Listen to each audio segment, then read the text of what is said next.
Hello and welcome back. We are jumping back on board with the Gospel of John. I hope wherever you are, you're keeping safe, whatever time of day it is where you are enjoying the day. The weather has been continuously lovely, even if we are all having to remain in lockdown during this time. So I hope you're able to make the most of it. I hope you're able to enjoy life despite the challenges being thrown at us. But for now, we're going to carry on looking at part 3, the last part of the first chapter of this Gospel of John. Now, the time we've had has allowed me to get a new setup, give a new look to my videos. I hope that makes it a little more interesting.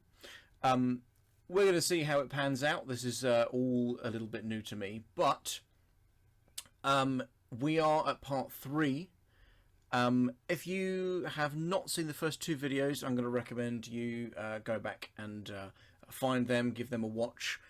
They will look a bit different, as I've only recently updated, but let's do a quick recap. So, the first 2 parts of John chapter 1, we looked at the grandiose scale that John begins to introduce to us. He talks about before all things, and is referencing the very creation of the universe, and then goes on to talk about how that being that is responsible for creating all things has come into the world, but there was one who came before him. That gentleman was John the Baptist. So that picture on the top, a man, scruffy man. Remember how we talked about he was a bit of a hermit, baptizing people in the River Jordan, and he, the bottom picture, was being heckled, being involved in heated discussion, perhaps you could say, with the Pharisees, the lawmakers of the land. They wanted to know exactly who he was. They wanted to interview, or perhaps you could say they were trying to just get a truth out of him, not necessarily something that was the truth that they needed to hear, but the truth that they wanted to hear. John was not going to give that to them. He did not pretend he was someone else. In fact, he pointed in a different direction. And eventually, the direction in which he was pointing turned up. He was pointing to Jesus. Jesus turns up. John refers to him as the Lamb of God. And Jesus himself is baptized. And we then have the dove appearing. So these 2 animals, the lamb and the dove, representing innocence. And the last thing we looked at, John the Baptist says those words, "I have seen and I testify that this is God's chosen one." So, the one and only, the Son of the Father in heaven, responsible for the creation of the world, the whole universe, has now come into the world, and like a lamb and a dove, he is perfect and pure. He is the example we are to follow. So, in part 3, we're now going to look at a couple of stories, a couple of interactions. Jesus is now in the world and mixing with people. He's starting conversations, and we're going to see how this pans out. So, let's jump straight in with, if you are following along in your own Bible or something like that, it's going to be jumping in at verse 35. So, the next day, John, so this is John the Baptist, was there again with 2 of his disciples. And by disciple, we simply mean his followers. When he saw Jesus passing by, he said, "Look, the Lamb of God." When the 2 disciples heard him say this, they followed Jesus. Turning around, Jesus saw them following and asks, "What do you want?" They said, "Rabbi," which means teacher in Hebrew, "where are you staying?" So, we're starting with John the Baptist this time. He's there. He's been preparing the way. That's how he's been explaining his role, and he has people who are listening to him and following him permanently. Those would be his disciples. And then Jesus, the one and only Lamb of God, using this term again, passes by. So he's already been baptized, and then he just kind of turns up nearby and just kind of walks past. And he is so striking in John the Baptist's eyes that he can't help but proclaim, "Look, the Lamb of God!" And there's an exclamation mark there as well. He's excited about this. There's an important figure in this Jesus guy. Something really worth pointing out. And so, his disciples, John the Baptist's disciples, have been following John the Baptist so well, you could say, so genuinely, that they too recognise that authority. They recognise the purity in this Lamb of God, in this Jesus. And so, without questioning, in that 37th sentence, they followed Jesus. They didn't even ask a question. They didn't debate it. They just went. He was that important. So, how does Jesus respond to this? I sometimes can't help but read this as that kind of like, "Hey, what do you want? What do you want, mate?" But I can't exactly imagine Jesus fully being like that. It's more like, what is your purpose? Why you two? Why are you following me? What are you trying to get out of this? He's sort of testing them. What do they really desire? And they quite quickly make it clear by saying "Rabbi," which means teacher. They are immediately not just identifying him as authoritative in their hearts, but they're saying it to him. Teacher. Not just you're above us, but that actually you have a lot to teach us. We have a lot to learn by following you. They understand from the get-go simply who he is. So, they ask, "Where are you staying?" They want to spend more time with him. He says, "Come," he replied, "and you will see." So, they went and saw where he was staying, and they spent that day with him. It was about 4 in the afternoon. Now, Andrew, Simon Peter's brother, was one of the two who heard what John had said and who followed Jesus. So, these two disciples, one of them's got an identity, Andrew. It's the same Andrew we would identify as Saint Andrew, the patron saint of Scotland. I believe he's also the patron saint of Russia as well. And he is a brother to someone else called Simon Peter, who will crop up a little bit later, but who is not quite on the scene yet. But John the Apostle, the writer, is just making these connections early so that we understand, like novelists do today, really. But the crux of it is they just want to dwell with him. They want to know where he's staying, not where he's working or where he's walking, where he's staying, into his private place, you could say, into his personal space. They are that eager to learn the truth of grace and truth. Remember those two things. Those are the two important things that Jesus is bringing to the world, and they're the things that these two guys, Andrew being one of them, want to really learn. And they're not gonna be satisfied with just having one conversation. They want to know where he's staying. They want to know where he's going to be so they can get as much out of his company as they possibly can. And so Jesus is completely understanding, completely accommodating, because he understands who he is, and he understands their true desire to learn as much grace and truth from him as they possibly can. So let's move on. Now we start to see their reaction.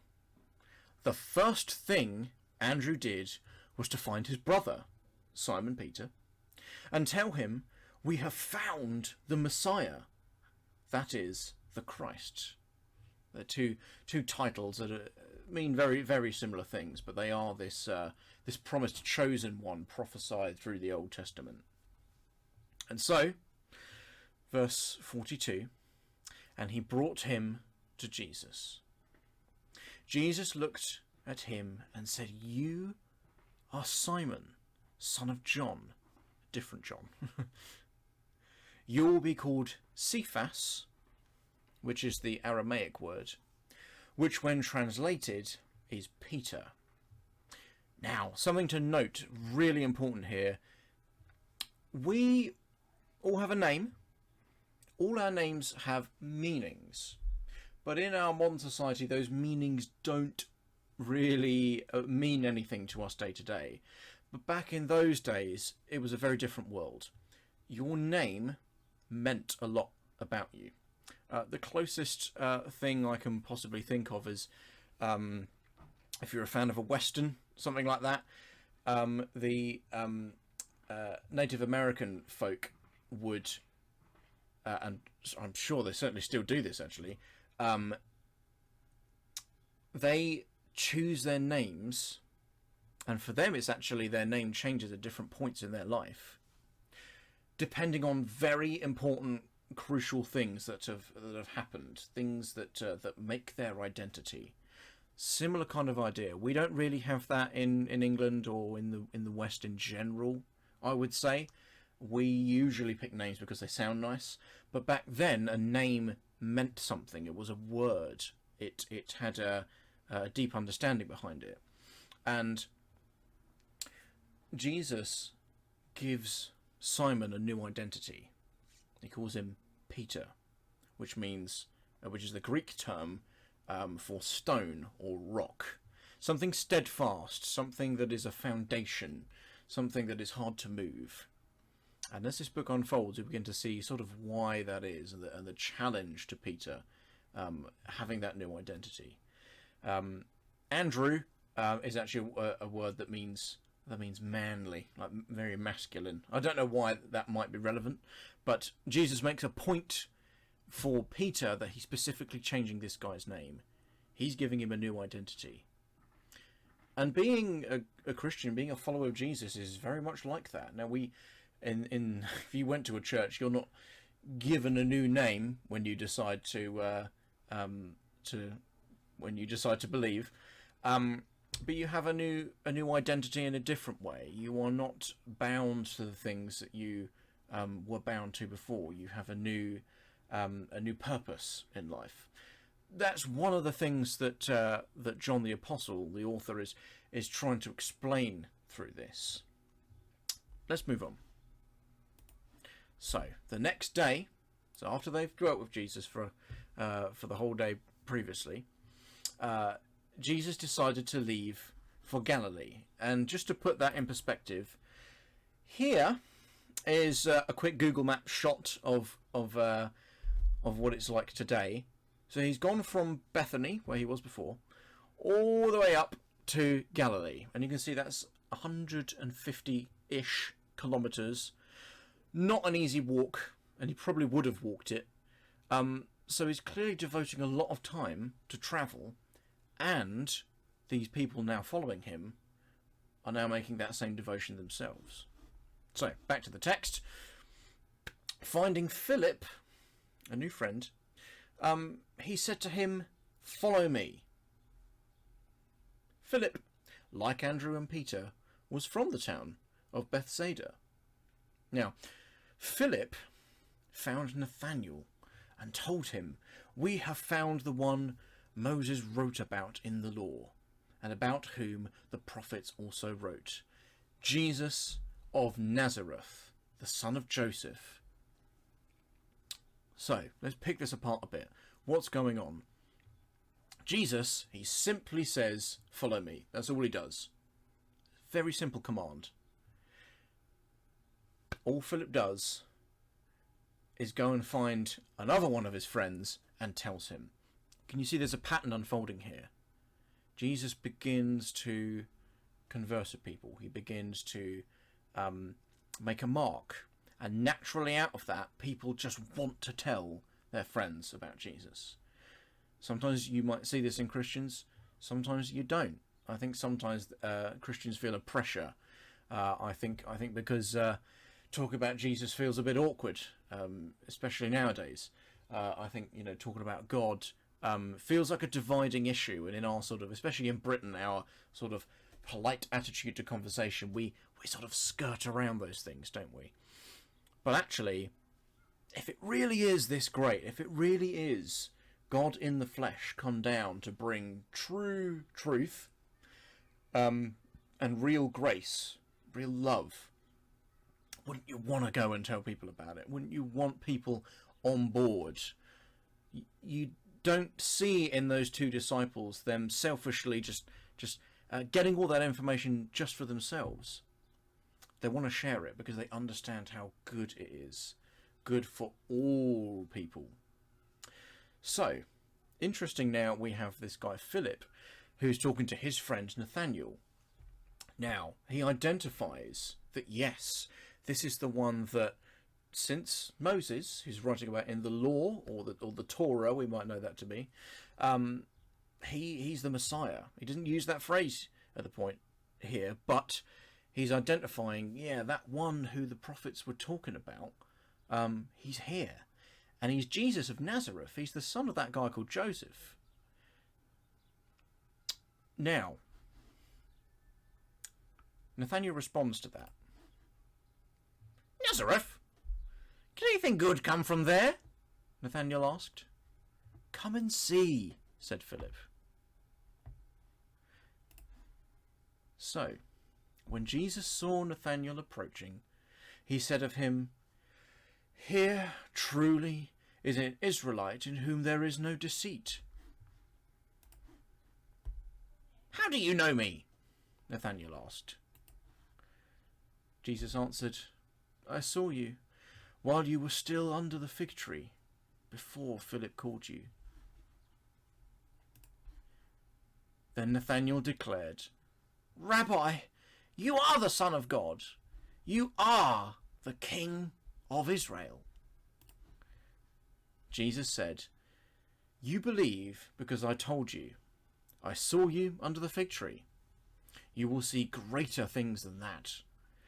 He then added, Very truly I tell you, you will see heaven open and the angels of God ascending and descending on the Son of Man.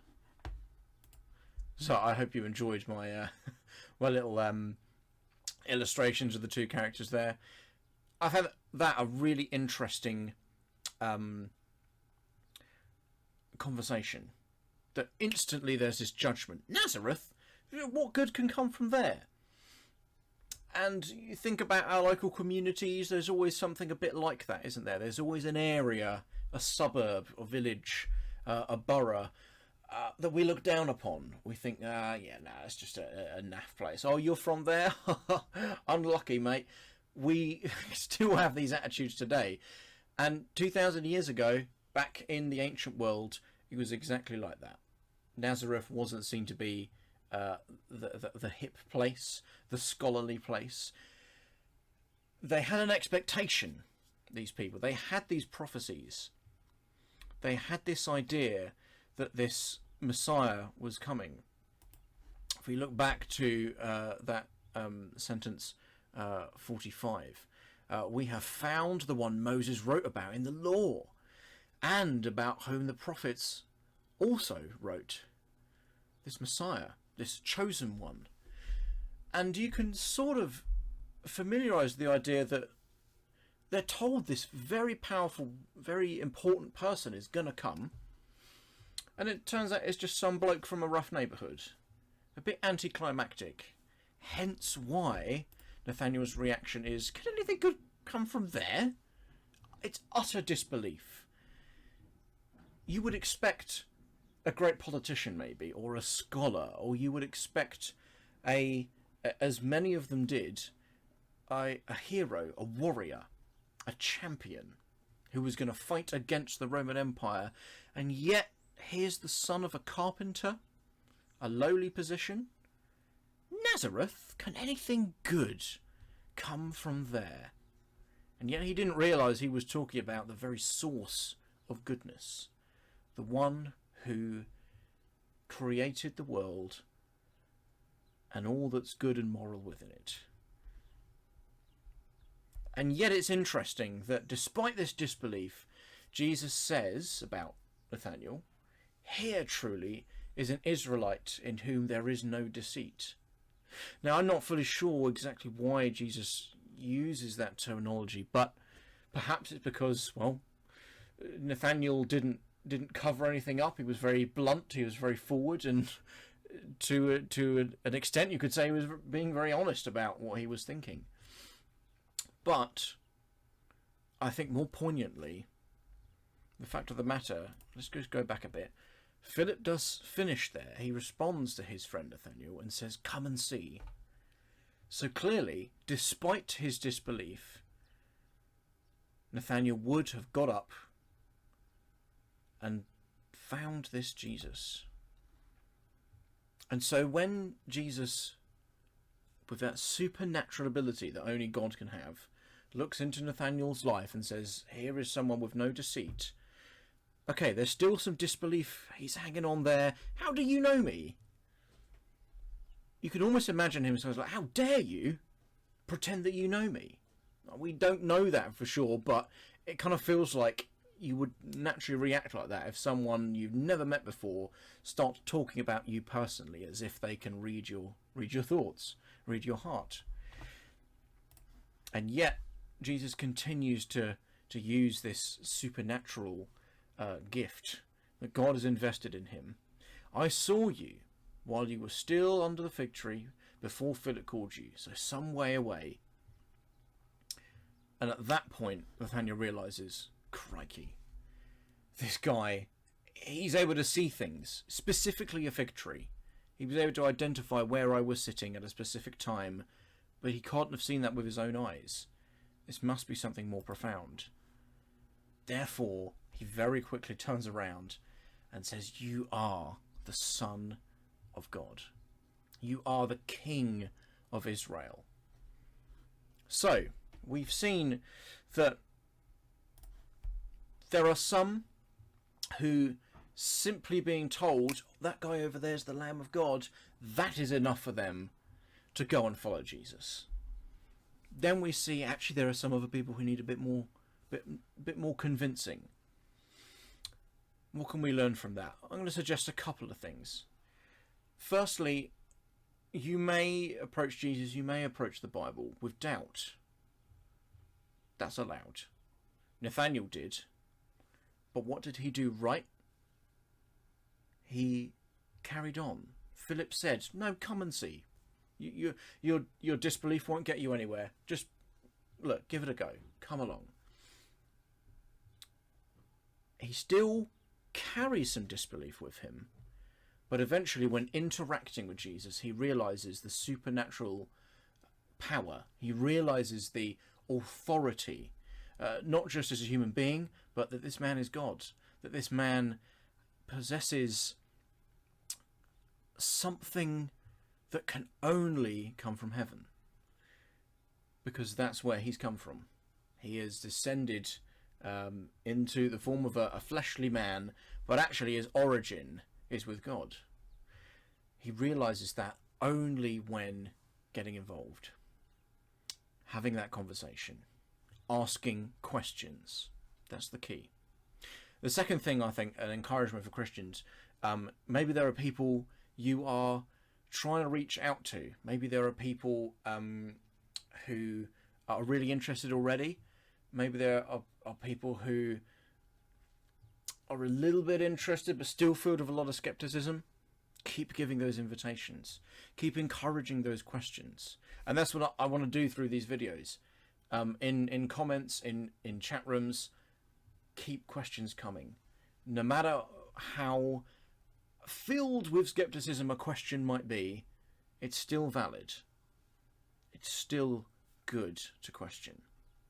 So, how does Jesus finish? How do we wrap up here? He identifies the change in Nathanael and says, you believe because I told you, I saw you under the fig tree. You will see greater things than that.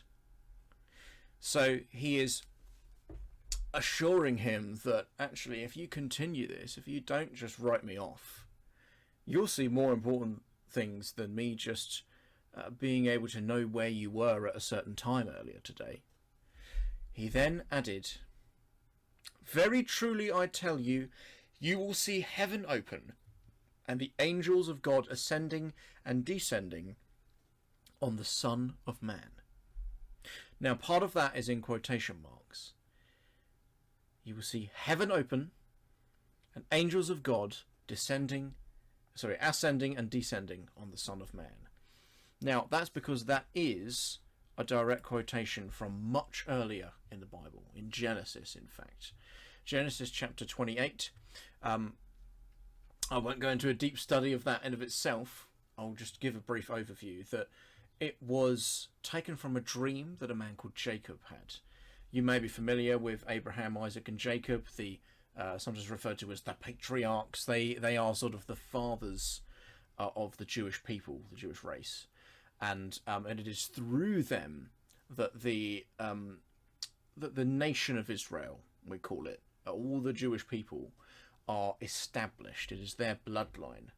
And there is a point where Jacob, in a dream, sees angels ascending and descending on a stairway that is effectively connecting heaven and earth. So he sees God's angels moving up and down this stairway. Now, this is a part that, because it was in the law, in the Torah, all Jewish men by the age of 12, 13 would have had to memorize the whole Torah, and they would know this bit that Jesus is quoting. They would understand, oh, it's that famous dream that Jacob, our forefather, had many centuries ago. But they were moving up and down the stairway. But Jesus is saying the Son of Man, which is a term used to describe the Messiah, the Christ, who is himself. Jesus is identifying that he is now like that stairway, the connection between heaven and earth. Because sin, all the evil things in the world, have created a division between God and mankind. And Jesus has now come saying, I'm like the bridge. I'm crossing the gap. All the things that caused a barrier between you and God, all those selfish human things, well, you are not powerful enough to push those things aside by yourself. That's why you need Jesus. That's why you need me. That's what he's saying. He's coming, proclaiming that about himself. And they are beginning to identify this. They are believing that he is the Messiah. And he's just clarifying in their faith. They are now trusting him. And he's saying, you're going to see more. So he doesn't just point to the past. Obviously he does by giving a quotation from ancient words. But he's also pointing to the future. We can learn from this. God has exciting stuff in store for us. We might not see it right now. We might not be able to witness with our eyes angels of God ascending and descending. But there are wonderful things like that God does promise in the future. He promises that the good news, the gospel, will be heard in all the earth. He promises that one day there will be no more crying. There will be no more mourning. Because death itself is going to get gotten rid of. Exciting things like this. We're going to see a lot more of that unfold. But so far, this is how John the Apostle is deciding to introduce Jesus. He's come. He was with God. He was the essential part in the creation of the universe. He comes in the flesh, proclaimed by John the Baptist, who's preparing the way for him. This baby, grows up to be a man, and now he's beginning to move around in Israel, talking to people. They themselves are talking to other people. News is spreading. We sometimes use the phrase his ministry was growing. He is gaining popularity. We are going to see how that pans out when we start chapter 2 next time. Until then, as I say, keep the questions coming. This is just the beginning of John the Apostle's explanation for who this Jesus guy is. We're going to see a lot more. Maybe you want to read ahead, go and do it. Maybe you got really tough questions, ask away. Don't be afraid. I'm here, and there are others who are happy to contribute as well. Doesn't matter how tough or rigorous that question is. Every question is going to be a good one, because it will create a response. That's why it keeps everything moving. So, until next time, thank you very much for listening. Thank you very much for watching as well. I hope you like the new style. I hope you enjoyed that. I hope you got something out of that. And I hope you are looking forward to next time. Until then, stay safe, enjoy, and God bless.